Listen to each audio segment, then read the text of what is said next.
Hey, so in this video, I talk about the 5 books that every man should read no matter what age he is. Let's check them out.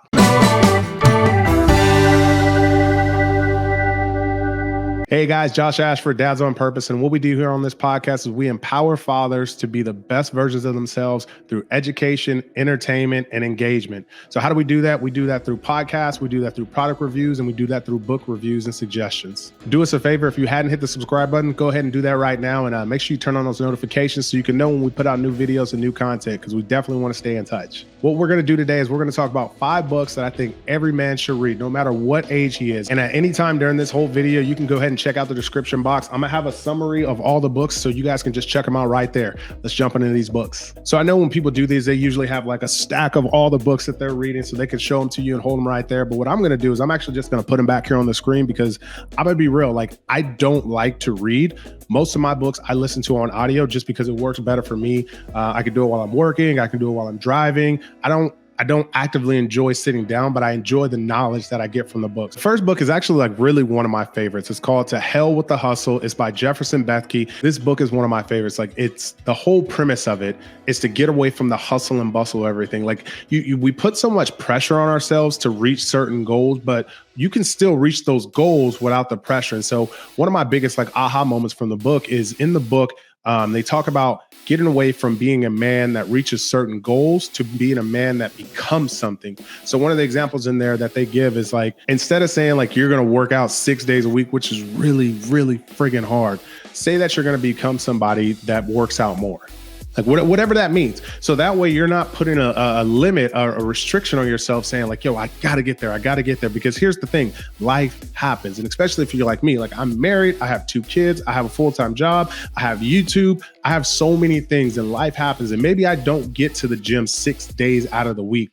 But if I get there 4, when I was getting there 2, I'm a lot happier and I'm closer to my goal. Guys, this second book, Extreme Ownership, How U.S. Navy SEALs Lead and Win by Jocko Willink. Yeah, this is really like one of my favorite books. What Jocko does in the book is he actually walks you through real life Navy SEAL missions and takes the principles that they learned in that and applies them to everyday life. And he does it in such a way that like everybody can understand. Like it's amazing and mind-blowing the way that he does it. Now, if you're not a big military person, you might not like this book, because I would say like a third of it is military stories, a third of it is principles, and then another part of it is how you can apply it to like business and things like that. And so a lot of it is military stories. It's not glorifying the things that the military have done. He tells you up front, this is not a book glorifying war, but he is simply using the principles that they learned in those situations and how we can apply them to our everyday lives. Guys, the third book on my list of 5 books that every man should read, no matter what his age,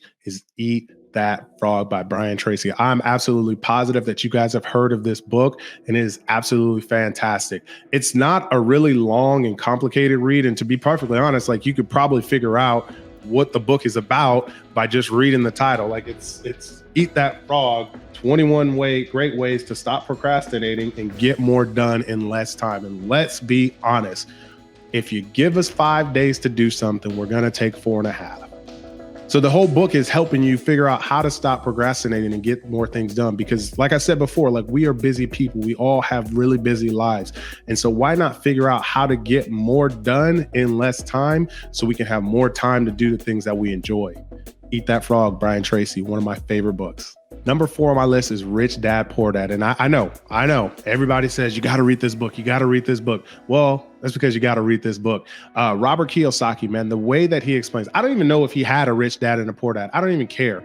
I don't care if you don't rock with Robert Kiyosaki and on his personal issues. It doesn't matter. No matter who it's coming from, if the information is valid, you can still take it and apply it. So in the book, he talks about he had this rich dad, he had a poor dad, and the lessons that he learned from each of them. And so now what you guys can do is you can take the lessons that he learned from each of them and apply them to your life and make it the best life for you based on the lessons that he's teaching in the book.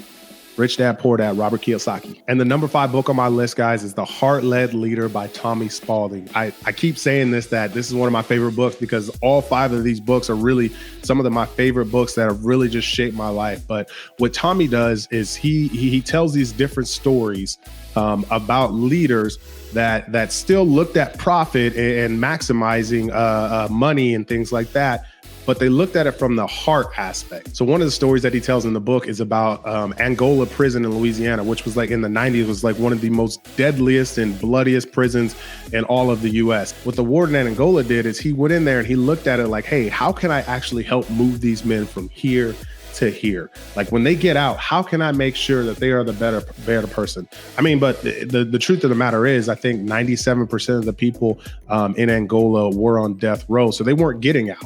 I mean, they had more sentences than they had more time than they had life. He still wanted to make sure that he was developing better humans. And he started looking like, how can he help them?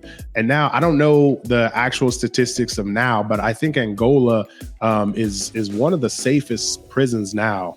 I think they have a prison rodeo where people in the community actually come into the rodeo that the prison puts on. Like from the bloodiest in the country to put on a rodeo in your community, like that.